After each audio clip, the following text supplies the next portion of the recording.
नमस्कार, आप live cities देख रहे हैं। मैं हूं जय शुक्ला।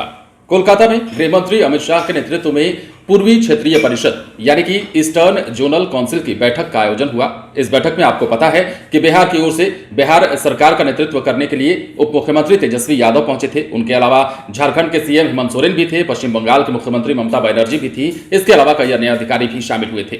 लेकिन इस बैठक में किन मुद्दों पर चर्चा हुई वो हम आपको इस वीडियो में बताएंगे और बिहार सरकार की ओर से यानी कि तेजस्वी यादव की ओर से बिहार के किन मुद्दों पर अमित शाह यानी कि गृह मंत्री का ध्यान आकृष्ट कराया गया वो भी हम आपको बताएंगे। ये आपको पहले बता दें कि ये 25वीं पूर्वी क्षेत्रीय परिषद की बैठक थी और इस बैठक में बताया जा रहा है कि राज्यों के बीच परिवहन सुविधाओं और जल बंटवारे पर भी बातचीत हुई है। दरअसल इस बैठक में पश्चिम बंगाल के मुख्यमंत्री ममता बनर्जी, झारखंड के उनके समकक्ष हेमंत सोरेन शामिल हुए। बिहार के मुख्यमंत्री नीतीश कुमार और उड़ीसा के मुख्यमंत्री नवीन पटनायक इस बैठक में शामिल नहीं हुए। उनकी जगह बिहार के मुख्यमंत्री तेजस्वी यादव और उड़ीसा के कैबिनेट मंत्री प्रदीप अमात ने दोनों राज्यों का प्रतिनिधित्व किया। और इस बैठक में क्या कुछ बातें निकलकर सामने आई है वो अगर हम आपको विस्तार से बताएं, किन मुद्दों पर चर्चा हुई है वो अगर हम आपको बताएं तो दरअसल विशेष रूप से केंद्र सरकार द्वारा तैयार किए जाने वाले राष्ट्रीय गाद प्रबंधन नीति के मुद्दे पर चर्चा हुई।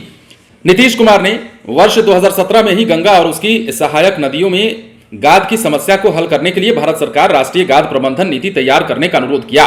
गाद का व्यावसायिक उपयोग किए जाने का परिकल्पना पर भी राज्य सरकार द्वारा कतिपय ठोस कदम उठाए गए। गाद प्रबंधन नीति प्रारूप पर राज्य सरकार द्वारा अपना मंतव्य भारत सरकार को भेजा जा चुका है। इस परिप्रेक्ष्य में बिहार सरकार द्वारा राष्ट्र गाद प्रबंधन नीति को शीघ्र अंतिम रूप देने का इस बैठक में जो है अनुरोध किया गया। बिहार सरकार की ओर से यह अनुरोध किया गया यानी कि तेजस्वी यादव जो कि प्रतिनिधित्व कर रहे थे इस प्रतिनिधि मंडल का, उनकी ओर से किया गया अमित शाह के समकक्ष। अब ऐसे में बिहार सरकार द्वारा प्रायोजित ऊपरी महानंदा सिंचाई योजना के तहत किशनगंज जिला के 67,000 एकड़ भूमि की सिंचाई के लिए पश्चिम बंगाल क्षेत्र के अंतर्गत 8 किलोमीटर लंबी लिंक माइनर नहर के निर्माण का वहन किए जाने पर भी प्रतिबद्धता व्यक्त की गई।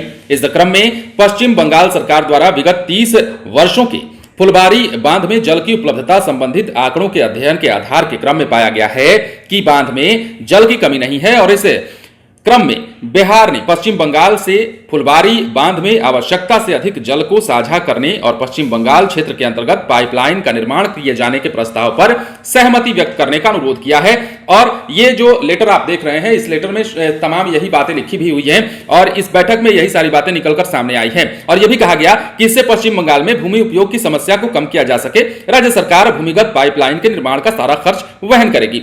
साथ में यह भी निर्णय लिया गया कि दोनों राज्यों की एक संयुक्त समिति गठित की जाएगी जो इस समस्या को सौहार्दपूर्ण ढंग से हल करने का प्रयास करेगी। अन्य कई मुद्दों पर भी चर्चा हुई लेकिन बिहार में जिन मुद्दों पर ध्यान आकृष्ट कराया गया वो सारी बातें आपने इसमें देखी भी है, सुनी भी है। और तेजस्वी यादव जो कि बिहार के का प्रतिनिधि मंडल वहां पहुंचे थे प्रतिनिधित्व करते हुए इस प्रतिनिधि मंडल का, उन्होंने राज्य सरकार की ओर से कई सारी बातों को और भी रखा अमित शाह के समक्ष और तमाम बातें जो कि चर्चा हुई इन मुद्दों पर इस बैठक में। और अब देखना है कि इस बैठक में जो बातें रखी गई हैं बिहार सरकार की ओर से उस पर अमल कितना किया जाता है। बने रहे लाइव सिटीज के साथ। यदि अब तक आपने हमारे चैनल को सब्सक्राइब नहीं किया है तो सब्सक्राइब कर लीजिए ताकि हम आपको खबरों से अपडेट रख सकें। धन्यवाद।